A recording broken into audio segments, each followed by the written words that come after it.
In this video, I will be providing you with a price comparison between a stairway that I made a video for earlier, and I will put a link here for anyone who needs to go check it out, and a stairway with stringers that one of our viewers suggested might be stronger and cheaper to build. And I will let you draw the conclusion at the end of the video after you've gathered all of the information in the video. And the reason why I'm saying that is because prices for lumber usually varies all over the world and the United States. However, I'm not 100% convinced that you couldn't add a couple of more of these support braces or spend a few more dollars to make this one here just as strong as this one here. And let's not forget the main reason why I make some of these videos, and that will be to provide viewers with an easy way of building a stairway. I think this one here is going to be a lot easier to build, especially if you don't know how to lay out and design the stair stringers. And this seems to be one of the most difficult parts of building stairs. Now, both of these stairways have some type of a bracing system and connectors to prevent the stairway from wobbling while you're using it. And we have the same treads and risers on them. And for our comparison, I will be referring to this one as example 1, this one as example 2, and these as example 3 and 4. And the only difference between these two will be the fact that they will have the side boards on them, which I will provide you with two designs. This one here will be nailing the boards on the outside after you have built the stairway.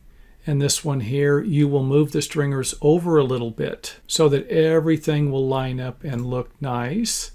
And of course, this one here, we are going to put some blocks on the top to create a stronger step.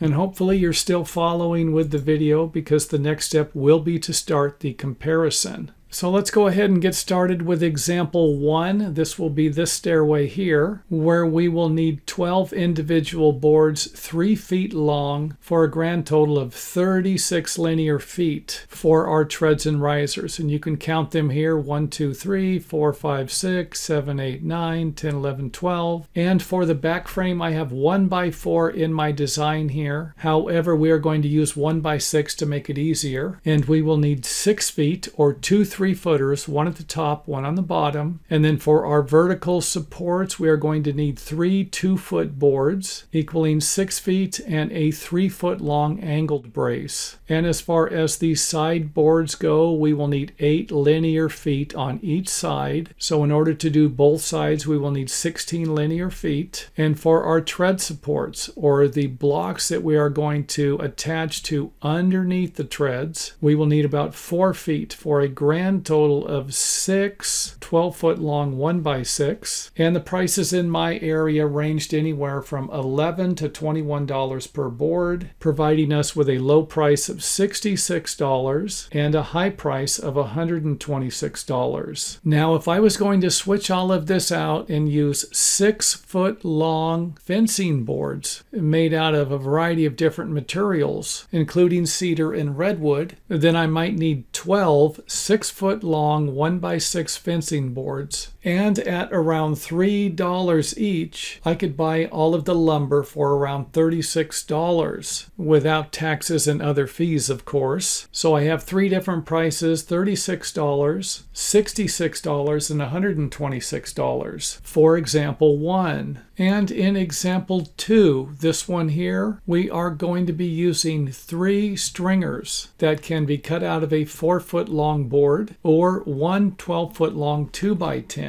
Now, I'm using a 2x10 because that's what the viewer suggested. However, if I was you, I'd spend a few more dollars and get a 2x12. And for the back frame, if you remember this section here, we're going to need about 14 feet of 2x4. And since a couple of 8-footers are going to be cheaper, I went ahead and priced out 2 8-foot long 2x4s at about $4 each for $8. So we have $8 for the 2x4 brace bracing, $20 for the stringers, and between $33 and $63 for the treads and risers, providing us with a low price of $61 and a high price of $91, making it a little bit cheaper than this one here without the sideboards. However, if we use example 3 and 4, we will need to add two 8-foot long 1x6 for a price range between $15 and $28 additional dollars, making this one here a little more expensive. Unless I get rid of the 12-foot long 1x6 and use 9 6-foot long fence boards at $3 each, equaling $27. And if I add the $27 to the 2x10 and the 2x4, totaling $28, I'm going to end up with $55, making it a little bit cheaper, but not the winner. So feel free to check my math, check my measurements, check whatever you need to, and check your own lumber prices to see if you can find something cheaper than $36. And remember, these are just lumber prices. They do not include every other component you're going to use, like nails and screws, to build a stairway like this.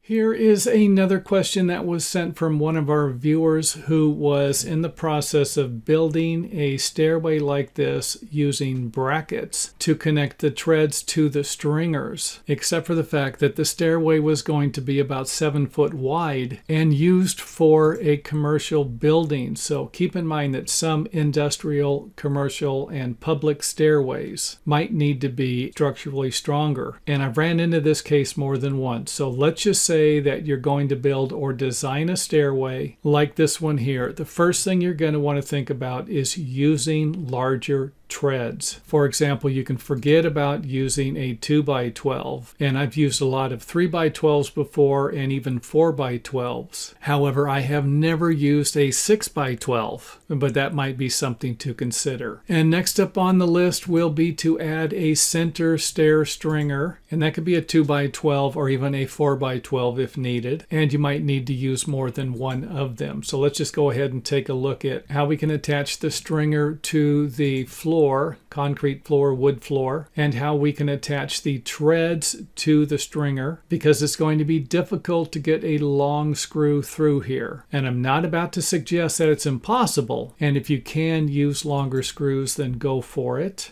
Keep in mind that these are only examples and they might not work for your project. So one method would be to use the same brackets that you are using on the other stringers, and of course the same fasteners. Another would be to use another type of building hardware, like these framing anchors. And you could always put them on both sides and stagger them if needed. So if you remember, we had one on the other side, but it was located closer to the front of the tread. And again, you can use more than one stringer, depending upon the width of the stairway. Another idea would be to fill the riser area with some type of a board that could be connected with the building hardware of your choice, and if possible, screws, nails, or lag screws, depending upon the thickness of the riser and the length of the stairway or the width of the stairway. And of course, you could use as many nails or screws as you feel necessary to create the proper connections for this design. And keep in mind that a lot of building codes today require closed risers, especially if you're dealing with a stairway that is going to be used for a fire escape or fire egress, and that these materials might need to be at least 1.5 inches thick to create a 1-hour fire rated stairway. Next up on the list, maybe we could use some type of metal brackets that you could have fabricated at most metal fabricating shops, or maybe make them yourself. And this could just simply be a piece of angle iron with a couple of holes in it that you could attach with lag screws. And again, you could use as many as you need or use larger ones. Or you can even contact a structural engineer to find out what they would suggest. And this is something you might need to do anyway, especially if you're dealing with your local building department and building inspectors. And the last suggestion, and one that I think would be the easiest to do, would be to build a wall underneath the stairway. And again, you can use more than one wall depending upon the width of the stairway and the size of the treads that you're going to be using. And of course, you can change the material sizes and even rotate the materials 90 degrees if you need more surface support area underneath the tread. Now keep in mind that this design here allows us to connect to the back of the tread and the front of the tread, creating support for both the front and the back. And of course, you can use a few of these different ideas, like the screws going through the treads, or even the building hardware to attach the 2x4s to the treads. Now in this example here, I do not recommend less than a 1-inch overhang or positioning any of your support braces closer than an inch to the front of the stair tread. And the reason for that is because there's a good chance people walking up the stairway are going to hit the front of their feet on almost every one of these boards if they are closer than an inch away from the front of the tread. So I would suggest moving them back. And to do that, all you're going to need to do will be to create some type of a spacer like we have here, something that creates at least a 1-inch distance here. And of course, that will be another lesson, if you are not paying attention to me now, that you will be more aware of as people start to use this stairway and complain about this being located right in the middle where everybody walks. And in this example, we are using a lag bolt to go all the way through the support board and the spacer into the back of the tread. And if you were using a 2x6 instead of a 2x4, you could always put 2 lag bolts in. And here we are also using one of the most common framing anchors imaginable in the construction industry to connect the support brace to the bottom of the tread. We do not want the treads moving up and down. Everything needs to be secured and firmly attached to prevent potential future problems for a stairway like this or its users. Here is another video that was kind of a viewer requested video when I read a comment that said, what do I do if I have a mountain that is about 70 or 80 feet? And hopefully by the time you finish watching this video, you will realize that it is not how long that it is, as much as the angle of the hill itself. That might not allow you to build a straight stairway along the side of the hill with comfortable steps. For example, something that might be 11 inches deep for the tread and 7 inches tall for the risers, providing us with an angle about 32.5 degrees. And what I'm going to do here is go over 3 different stairways that might provide you with the overall height of the riser and the minimum depth of the stair step. And if these measurements work for your building codes, then the maximum slope you're going to be working with will be about 37 degrees. And if your building codes require a 10-inch minimum stair tread depth, along with a 7.5-inch maximum riser height, then you're going to be working with about a 37-degree maximum slope.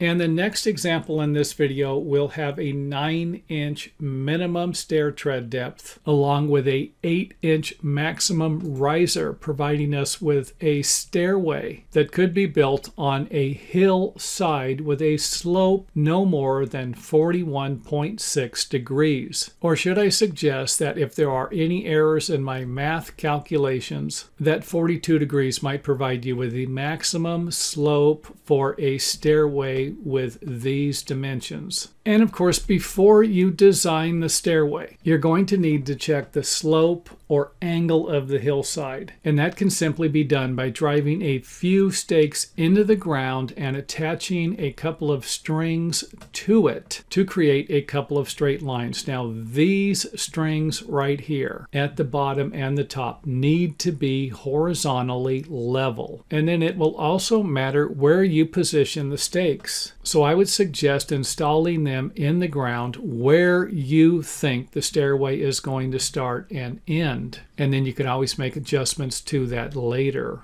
And even though this doesn't need to be 6 inches on both sides of the ground here, this line will need to be level and have the same measurement here as it would at the very top. So I'm not going to be concerned about this measurement on this side just as long as the string is level. And of course that's going to be at the bottom and the top. And here you can see where both measurements match. And hopefully something like this isn't too difficult to make. And then you're going to use a protractor or any other instrument that will provide you with an angle. And you can see here, if we line it up with the center point here and then make sure that this part of the protractor is level, so that means the top of the protractor would be level, and then we're simply going to go over to the other side and then calculate the degrees. And this looks like it's about 32.5 degrees, and you can check it at the top or the bottom. However, it wouldn't be a bad idea to do it at both ends to double check to make sure that there aren't any problems. Again, you can see here where we're about 32.5 degrees. Let's go ahead and zoom into that. You can see right there, 30, 35, about half of that. And that should provide you with some type of a measurement and angle. And this line here can also provide you with the amount of steps that you might need. And since I have already created a video for that, I will leave a link to that in the video description box. Next up, let's take a look at an example that might be a little more realistic than a straight line to provide you with a workable area. And don't forget that if you need to use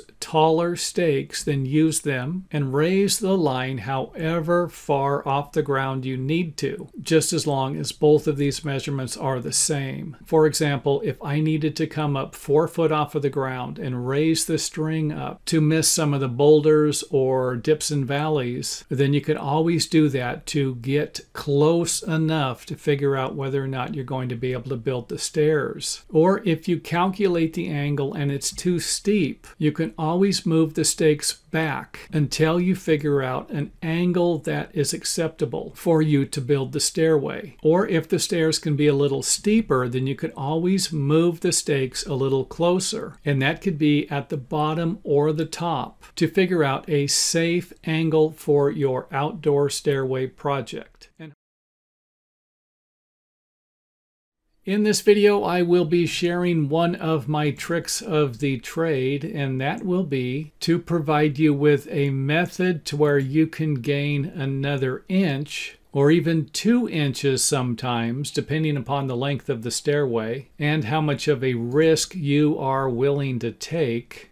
Because even though this particular stairway is going to be 1.25 inches shorter and use the exact same size treads, it won't have the same tread run, individual tread run, and it won't have the same overhang, because we're going to be subtracting 1/8 of an inch off of the individual tread run. And that might not meet your local building codes. And of course, for those of you wondering, why would I even suggest this then? Well, that would be because it worked for me plenty of times in the past when I had to help the architect out because there wasn't enough room. I couldn't move the stairway in this direction and I couldn't move it in that direction, and we couldn't move any other part of the building. And most of the times the building inspectors didn't catch it because the stairway was still comfortable to walk up and down. So use this at your own risk. I'm only sharing it with you because there are a lot of things I learned about creatively adapting or constructing stairways when no other options are available. So again, I'm taking 1/8 of an inch off of the individual tread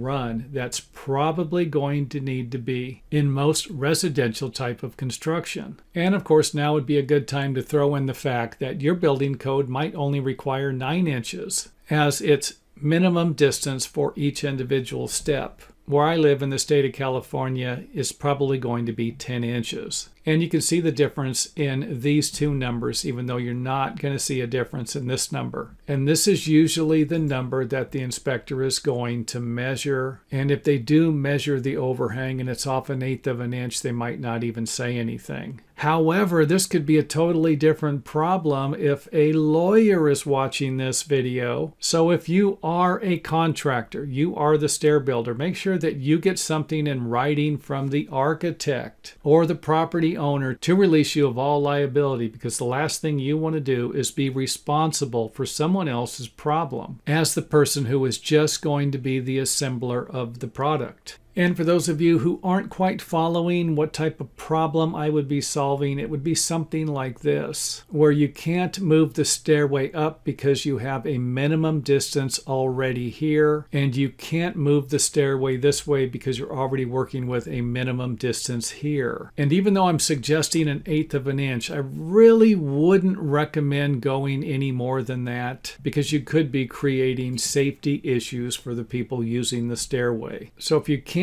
move the stairway this way because of the minimum distance, and you have a wall here that cannot be repositioned or moved to solve your problem, along with a wall over here providing you with a minimum distance, for example, of a hallway that might be 36 inches, and they're not going to want to see the nosing of the stairway encroaching into this area, then something like this might be your only option, especially if you're dealing with stairs in tight spaces. In this video, I will provide you with a couple of different methods you can use to put a nosing on a set of concrete stairs. And I believe in most of the videos I've made, I have not provided any nosing because most of the forms usually look something like this. However, that will not be the case in this video. And I've got to say that these methods are probably among the cheapest methods you can use to create some type of a nosing, by simply using a few 1x6s or 1x4s. And that can be done by using a few boards like these. Here we have a 1x6, and you will simply attach it with screws or nails to the riser form board. And you can see here where after we pour the concrete, we're going to have a nosing. And in our first example, the nosing is going to be 2 inches tall. However, that's not always going to provide you with the best structural support, especially if you're using a wider board. Instead of a 1x4, you might use something that's 1 inch or 1.25 inches. And even though I think the 2 inches is going to be fine, I know the 4 inches is going to be a little bit better. However, I will leave that up to you. I am the messenger, and it is my job to provide you with the methods.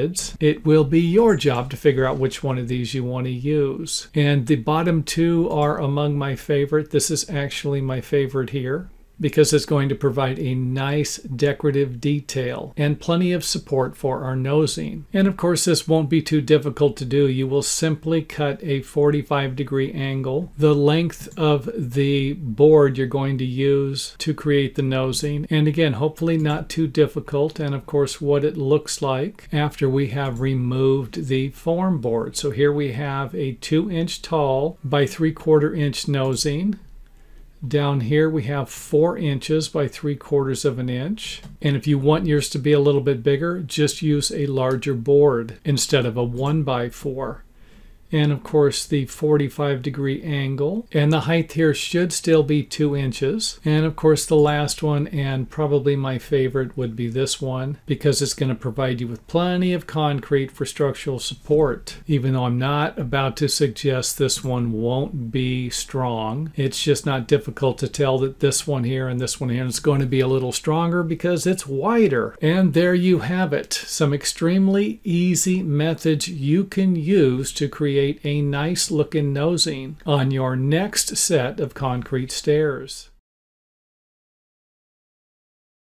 Here is another viewer-inspired video who wanted to know if they had already cut a couple of stringers for their project and then realized that they needed to make them shorter. For example, instead of having an 11-inch tread depth, they would like to have something smaller, yet somehow reuse the stringers they have already cut. And I think by the time you have finished watching this video, you will have a pretty good understanding whether or not you will be able to do that. So let's go ahead and take a look at 3 different stringers here, one with an 11-inch step, another with a 10-inch, and another with a 9-inch. And of course, they will all start from the same spot in the bottom, yet end at different spots on the top, providing you with a reason why you might want to make your stringers shorter. So let's go ahead and take a look at all 3 of the stringers and what they would look like if they were right next to each other to provide us with a pretty good idea whether or not we're going to be able to reuse the material. For example, will we be able to make a smaller stringer out of the longer stringer without creating structural problems or too much work for the carpenter? And of course, the angle is going to change for each stringer and would be another thing to consider when thinking about whether or not this will work on your project. And something else I should point out is that sometimes we go about things the wrong way. An example of that would be watching this video and then convincing yourself that this is going to be the best way to save money when it really might not be, because it could require more time and labor to make the necessary modifications like this here, to add the materials to the stringer and hope that the modifications are going to still produce a safe stairway. So this is one example of how you can simply add material without changing the angle of the stringer. And then you can use a variety of different methods to attach the additional materials to the stringer and make a nice connection. And I'm not going to go over those in this video because I have plenty of videos with that information in them at our website in our Stair repairs section. So now that you have one method, let's go ahead and take a look at a second method where you will cut a template or a new stair stringer that you can use as a pattern to lay over the existing stair stringer that you want to modify, like we have here. Then the next step will be to trace all of the lines around the pattern onto the existing stair stringer that needs to be modified so that you can cut the new stringer or modify it. And again, you can see here where this section of the stringer is going to need to be cut and this section of the stringer is going to need to be cut. However, this section here might require a filler piece along with this section here. And again, even though this won't provide you with the same structural strength you're going to get by cutting new stair stringers, it will provide you with a couple of other things to consider as an alternative to wasting all of the materials you purchased to begin with. So after we have traced everything from the new stringer and transferred all of these measurements to our stringers that need to be modified, we can go ahead and add the filler pieces where they need to be to produce our new stair stringer that would look something like this and hopefully work for your project. And don't forget that you can use adhesives or screws, pre-drill some holes through all of the blocks. And for something this small, you might want to just glue it and then install the riser and just nail right through the riser and into the stringer for this. And the same thing with this. Install the shim and then nail through the treads to hold everything together there. And a view of what it would look like with the other stringer right next to it. So again, another way to solve this problem, along with what the stringers would look like when they were in position. And there's something else that I need to mention, and that's the fact that this method right here might work better on shorter stairways. For example, something with less than 7 steps. However, might not work at all on longer stairways where you have stringers requiring 13 or 14 steps, in which you would need to just start over with new materials. However, I will leave that up to you because there are a variety of different methods you can use to make something like this work even on longer stairways, as long as you can add some type of structural supports under the stringers, like walls or even beams. And another view of how the angle has changed for those stringers. These two stringers have the same bottom angle for the stringer, where this one here doesn't. If we go back, you can see it, and that's because we simply added to the stringer while keeping each one of the treads at the same level, where this one here, we cut another pattern and used it to create another stringer.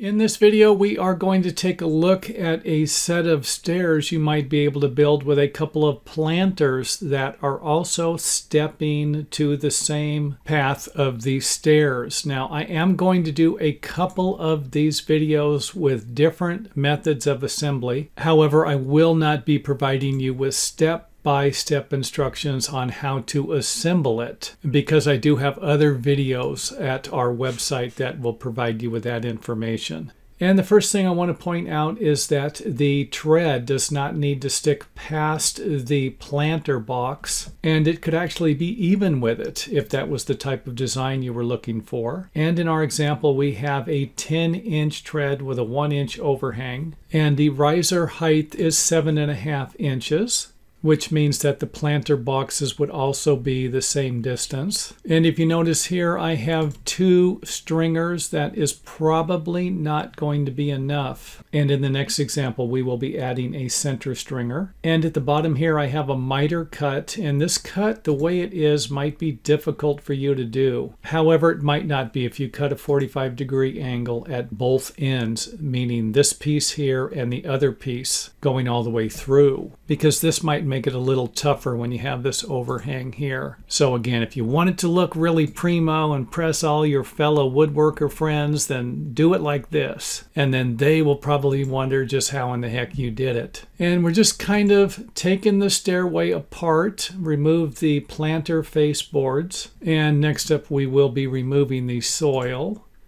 and then the side supports that will be holding the soil in to the planters. And I need to point out that these side supports are actually the same size as this stringer here without the notches in it. So you could simply grab your stringer pattern and then lay it on top of another 2x12 or whatever you're using for your stringers, and then simply mark the top 2 sections here and the bottom sections here to make it a little less complicated when building something like this. And of course, you will need to figure out how to design the stair stringers, and I do have other videos on that, along with a book on how to build and frame straight stairs that will be helpful. And when it comes to setting the stringers, you can simply put them in place and then make sure that each one of the treads are level to provide you with an exact location of where it's going to be located, and then drive some stakes into the ground and then attach the stringers to the stakes with either screws, nails, or bolts that go all the way through the stakes and the stringers. And keep in mind that any lumber touching the ground is probably going to need to be treated or ground rated pressure treated lumber. Otherwise it is going to rot and you're going to have to replace it a little sooner. And of course, here's an example of the stakes with the screws in them. And make sure that you move the stakes back far enough. We need to move it back 1.5 inches so that our planter support boards that will be holding the dirt back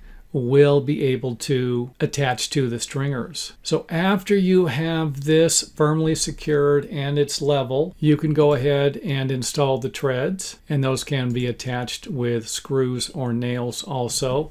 And probably going to be better to use galvanized stainless steel or maybe even zinc coated fasteners like the nails or screws for outdoor projects like this one. And then we can go ahead and install all of our planter support boards. And of course you can attach these boards to the stakes again with your choice of fasteners. And you can drive screws straight into the stakes or angle them into the stake. But either way you do it, make sure that the screws are actually attaching to something. And yes, I've seen plenty of people build this stuff where the screws are just barely on this side and really not doing anything. So another thing you can do will be to drive the screws in from this side, and it might not be a bad idea to pre-drill holes so that you don't end up splitting the lumber. And after you have the planter support boards where you want them, you can go ahead and attach the side boards to your planter. And of course that can be done with screws. And if you aren't using pressure treated lumber, I would suggest using screws so that you can pull any part of the stairway planter assembly apart and replace the damaged boards as needed. That's not going to be as easy with nails. And after you have everything firmly secured, you can backfill it with whatever soil you're going to use. Just make sure that you don't backfill the area under the stairs. And as part of the maintenance on this stairway, make sure that you remove any debris that could be touching your stair stringers, especially if it's construction standard lumber and not pressure treated lumber, so that it doesn't rot as fast as some of the other stuff in here that's going to be remaining wet over a longer period of time because you're going to be watering it to grow stuff. And the last thing I want to mention before wrapping this video up is that you can change the length of these planter boxes to make them a little smaller or a little longer by just simply increasing the length of your planter support boards. And of course you can do the same thing with the stairway. You can make it smaller or longer.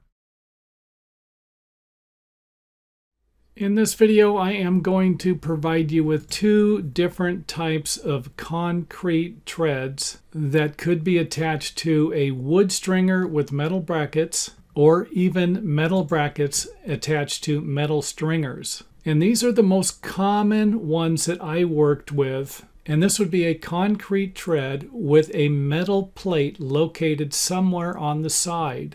And then the treads would be positioned in the right spot and then welded, and are usually going to be the easiest ones to make small, minute adjustments to in case the stringers aren't located in the right spot or the brackets when building stairs like this. So metal plates on both sides, and then they were often just tack welded in maybe 1, 2, or 3 spots. However, I have seen them welded all the way across. And that seems like it would be the best way if the tread and the bracket wouldn't separate somehow from all of the heat. And I have seen these welds break. So here's the tread, here's the metal plate. And if you were looking for something like this, they can usually be found on the internet under precast concrete stair treads. And it's always going to be a good idea to have about 1/4 of an inch to a 1/2 inch gap between the wood and the concrete, just in case the concrete absorbs some moisture and then transfers that moisture into the lumber over a long period of time, causing it to rot. And of course, that was usually my job, to replace the wood stringers and reattach the concrete and the brackets to them because they were not maintained. And the next method for installing precast concrete treads would be to have a couple of bolts sticking out of the tread that can be attached to a metal bracket. And this is one of the reasons why I'm making the video, to point out that these brackets need to have some type of a slot in them or a larger hole. Otherwise, you're going to have a difficult time attaching the treads, because if these brackets are off just a little bit, you will not be able to install the tread. And even if the brackets are installed in the exact same spot on both sides, then you would need to make sure that nothing would be out of square up here, or that the stair stringers were installed square to the surface that they're going to be attached to perfectly. And this is why I wouldn't use this process. I would use the treads that can be welded to the brackets, so that I didn't end up with something like this and try to tweak the concrete stairs to where you're going to force these bolts in here. That'll create a lot of pressure for the bolts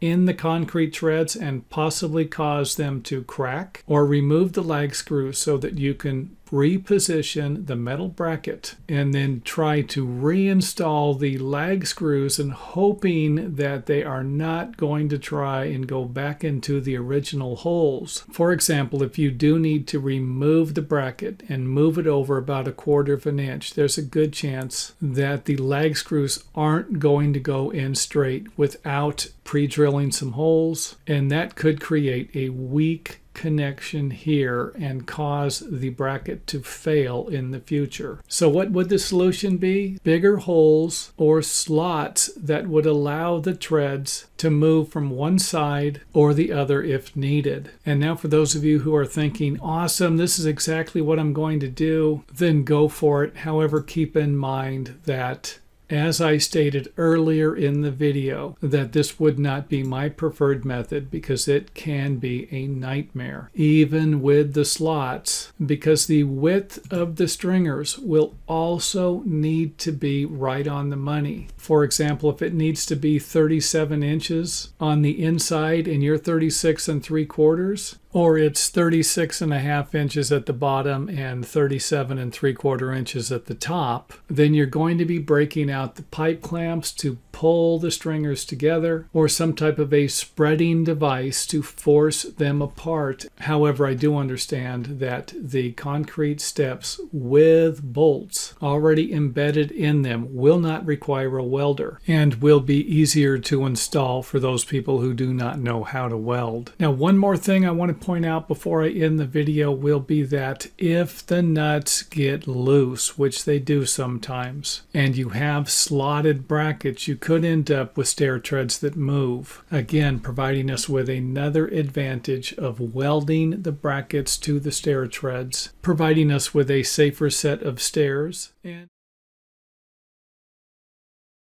in this video, I will be providing you with what appears to be the smallest set of stairs you can build in the state of California in a building with more than 50 occupants and less than 50 occupants, along with this stairway here that will be an exception. And it will be up to your local building department to verify whether or not you can install any of these stairways on your property or in a building on that property. So let's go ahead and get started with our first stairway that is going to have a minimum width of 30 inches, along with a maximum riser height of 8 inches and a minimum stair tread depth of 9 inches. And when I used to build a lot of stairs, and I used to build hundreds of them, I only remember building one of these, and it went up to an attic in a single-story home, which should provide most of you with the biggest clue you're going to be looking for. And that'll be the fact that this is probably going to be the smallest stairway you're going to be able to build in your home. And that stairway is going to have a minimum width of 36 inches. And according to the state of California building codes, this stairway can be built with an occupant load of less than 50 for your building. However, like I mentioned before, you would need to verify whether or not your building falls into that category with your local planning or building department. And the minimum stair tread depth is going to be 10 inches, maximum height for a riser 7.5 inches, making this stairway here, in my opinion, the smallest stairway you're going to be able to build in the state of California in most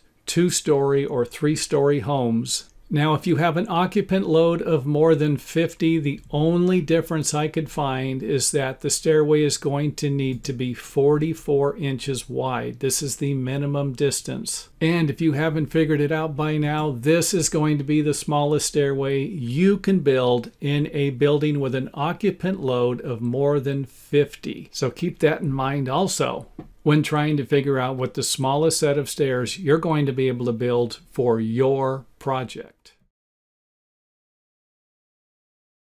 In this video, I'm going to provide you with another example of how you can build this type of stairway with a riser on it instead of the open tread design. Now, I already showed you how to build this in a previous video, and I will put a link in the video and try to put one in the video description area also to show you how to build the stairway with this type of structural design. Now, the new design that I am going to provide you with will help out with this area, or the wider space or span between a couple of the stringers that we have here. And basically we have 3 bays, this one, and this one here. However, to build this, I want to point out that you will need to move all of the bottom framing plates back 1.5 inches and cut 1.5 inches off of all of the stringers, all of them, to make this design design work. And don't worry about it if you don't do it. The only difference will be that you'll need to add another riser at the top instead of using the rim joist on the deck. So that's going to look something like this when we move it all back and then put our risers on. And since I alternated the cuts, you'll end up with part of the riser extending past the stringer and a couple of other sections that will be even with the edge of the stringer where the riser will come past and stop at the front edge of the riser here. So not too difficult, and you can see here where the cantilevered section will help to provide a little extra structural support to this stringer and this stringer here, and then this one here to this stringer here. And I would like to say to this stringer here, but this one's sitting on top of the framing plates. So this riser going in both directions really won't make that much of a difference. However, it will up here, and it will also provide us with a little more nailing, or if you're going to use screws, or you could even bolt the riser to the stringer to provide us with a little more support. And since we're alternating the risers, this one here will come past to the front of this riser, and then this one here will stop, and then this one will come past. And I'm just doing this to provide you with another method. You could have all of the risers look like this corner here, or all of them look like this corner here, or even miter them. And you will need to check with your local building department to see what the building codes are in your area as to whether or not you need to add a riser, because some building codes do not allow a maximum of a 4-inch space, which at the very minimum might require you to put a 2x4 here and redesign the stairway to make that work. And if we take a look at the treads, you can see where the treads are sitting on top of this section, and then these treads stop, and then the next ones will sit on top of this section, and that pattern will alternate all the way down and end up looking something like this. And again, for those of you who are interested in building a stairway like this, make sure that you check out some of our other videos in the stair design section at the website to make sure that this is the pattern you want to use instead of some of our other innovative designs that you might be the first one to actually build. Here is another video inspired by one of our viewers who was having a difficult time figuring out how to interpret the building code for a winder stairway, dealing with the walk line that is usually going to be associated with a concentric circle. And I will put the reference numbers to those building codes in the video description box for those of you wondering just what in the heck I'm doing here. And basically a walk line comes in 12 inches from the inside of the stairway, whether it's curved or straight. So here we have a walk line, and the walk line for this particular stairway produces steps at these points, the point along the walk line, that are all the same size to check this stairway. And that's not going to be the case all the time when we start mixing squares and rectangles with circles, trying to create a stairway like this one, or even something like this. Or even something like this, where we move the shape of the stairway a little further away from the center of the circle in hopes of creating a walk line path that will produce equal measurements for each step. And that wouldn't be what is happening here, where you can see that if we were to draw a walk line 12 inches away from the inside of the stairway, that we will produce different size steps along the path. However, keep in mind that some of these steps will be the same depending upon how the center point is used for the stairway. And this is almost identical to the example the individual who was trying to figure out how they could get something like this to work. And in most cases, when you have a shape like this, it will be difficult to create a walk line using a concentric circle from the center point when the building codes are asking for a walk line that runs parallel to the inside of the stairway and producing different measurements. And again, here's another example of coming off of a center point where we're going to have the same measurements here for some of the treads. However, this right here probably isn't going to be approved by your local building department, especially if they're looking for units of measurement along this path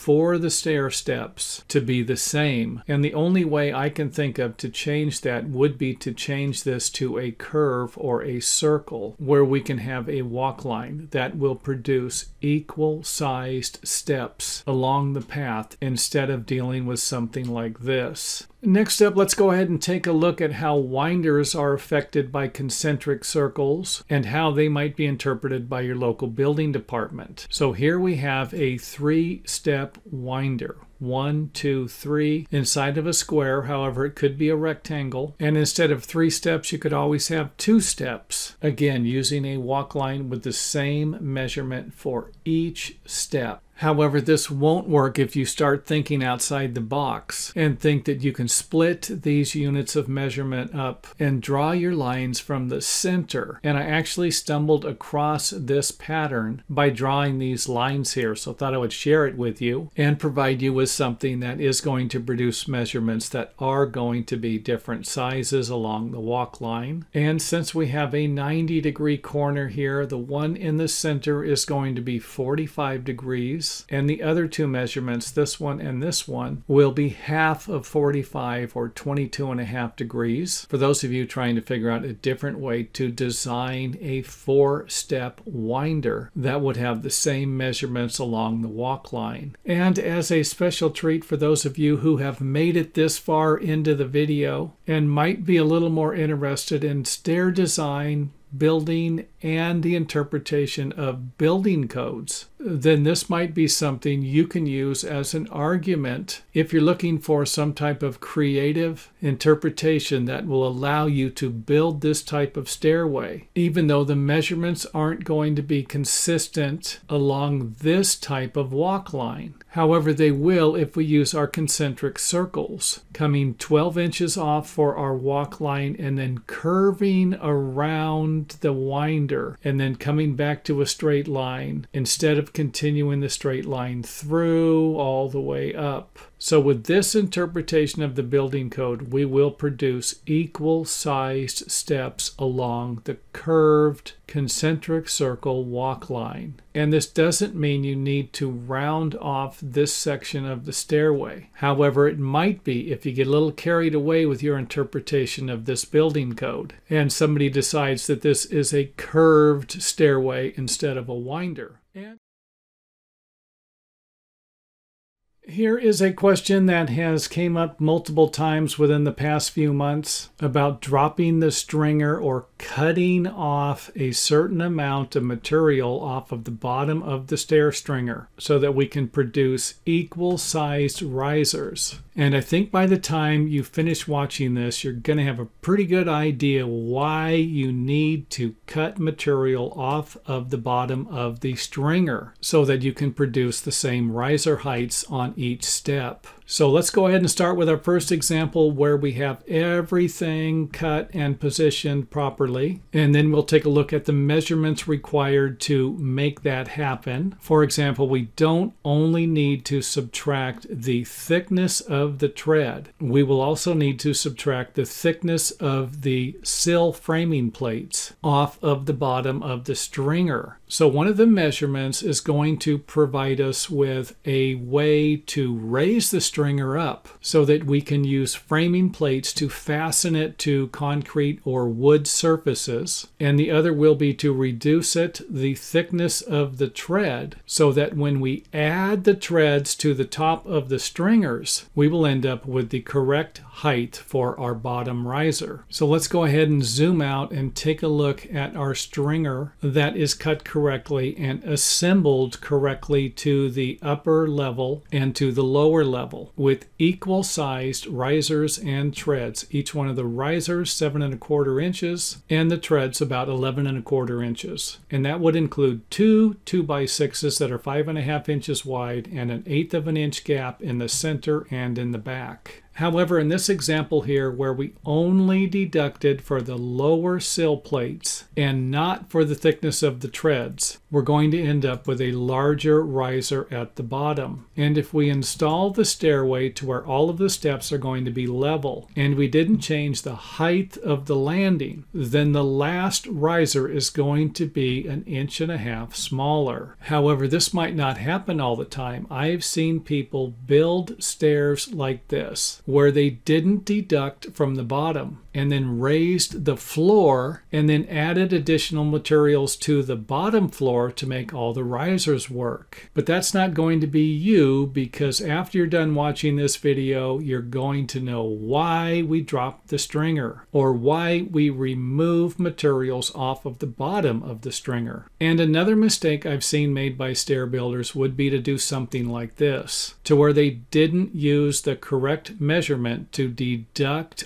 off of the bottom of the stringer, yet built the upper landing at the same height. Or maybe they have a longer stairway where you're not going to notice this as much like you would on a smaller stairway like this one here, where you're going to make it work as a stair builder without realizing that the steps are not going to be level. And trust me, I've seen stairs built like this, and it's usually going to be a dead giveaway when you start measuring the risers. And hopefully by now you understand why we need to drop the stair stringer so that all of the risers are going to be the same height and that all of the treads will be level. Now, before I end the video, let me point out that if you have a situation like this to where the treads aren't level and you have the total rise between the levels, upper and lower, and you have deducted for the treads and or any sill plates that are going to be installed, and you end up with something like this, then you might want to double check the math that you use to cut the stringers for your risers, because this is another mistake I've noticed when I come to a situation like this where the steps aren't level and the individual riser measurements are not correct.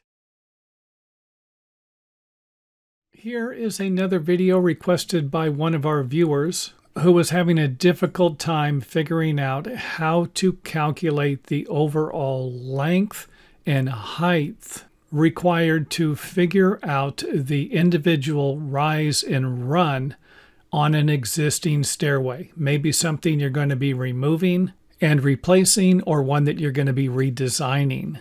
And basically what you're going to do is start from the front of the stairway and level up. Now you can use a plumb bob for this also. However, if you're going to use a level, then I would suggest using some painter's tape, something that isn't going to pull the paint off of your wall. And then simply plumb up from the front of the stairs. Make a mark on the tape, and that should look something like this. And then you're just going to repeat the process until you get as close as you can to the top. You're not going to know exactly where the top is going to be, so just get as close as you possibly can to the top.